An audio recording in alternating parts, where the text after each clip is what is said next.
Well, it's finally done. It took me 1.5 years. I've moved workshop twice from New South Wales to Queensland. 41 videos. I never thought it would have taken this long. This is the process for finishing that I've had repeatable success with over the years. Sanding it, removing the dust, getting rid of any glue that's sticking out of the corner. In preparing, one of the things I learned years and years ago was to use pop rivets instead of like little tacks or nails to hold the piece up off the ground so it doesn't collect dust or any sort of it allows the finish to dry all the way around, so you can do the top and the bottom all at the same time. Now I'm using wipe on poly, which I found to be really easy. You don't get the streaks in it. It goes on pretty well. It darkens the timber a little bit because that's the oil component, but you get the polyurethane finish on the top. Now that's worked out really well for me. So initially I put on a really light coat, because then after I cut it back I can then feel any of the grain. If I'm feeling the grain, I'll do that then, or any of the holes. Now this one I've pre-filled some of the holes that were in some of my joints, etc. So it's worked out fairly well.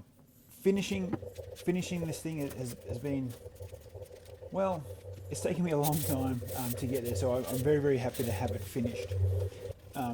The Brusso 90-degree hinges were easy to fit. I've left them in whilst they're finishing. I didn't take them apart. It was easy to go around them because they were flush with the surface, and it didn't get scratched up or anything whilst I was going through it. But anyway, once I've cut back that grain that's been raised, because when you sand something and wet it, the grain tends to raise up.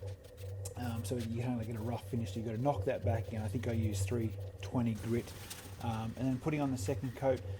Putting on the second coat is where the product starts to look like it's going to be finished. So it's no longer just darkening the timber or wetting it, so to speak, but you're starting to layer it up.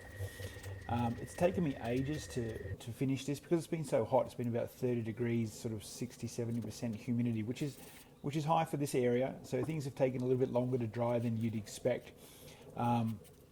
So the third coat took a little while to get to. It took about 3 or 4 days before I actually got to that third coat.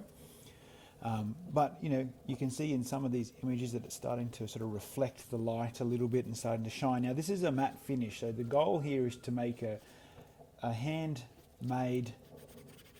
completely handmade dovetailed box. It's got Tasmanian oak outside and Pacific maple raised panel on the inside. But it's not supposed to be a perfect box. It's traditional hand tools used in traditional ways. You can see some of the glue that I didn't sand off on the corner, so that's a little bit embarrassing. But once those 3 coats are on, I'm pretty happy with the finish itself. And then I use a product called Triple E Ultra Shine. Now this is a product made by U-Butte Enterprises. It's a guy down in Melbourne who started like decades ago. I think he used to teach French polishing, at an FE college, and started creating their own products to make it easier for people. And the products are fantastic. Some of his products are great for wood turners, but the Triple E polish has like a Tripoli powder in it, which I believe is like old limestone and silica. I don't know what else is in that stuff, but it's really great. It's a great cutting compound, and once you cut that back and you rub it off, then you can really go with, then I just go with a normal furniture polish. This is a blend of waxes that I forget where I got it from. I've had it for so long. Because you use it sparingly, you buff it on, buff it off type stuff, new cloth all of the time. And I think right now, the last step here is essentially I got some self-adhesive felt pads to protect the bottom, so they just stick on the very bottom. You can see them there in that photo.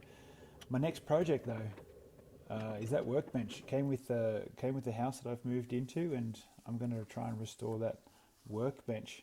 So, thank you very much for watching, and if you're just catching it for the first time, go back to video number 1.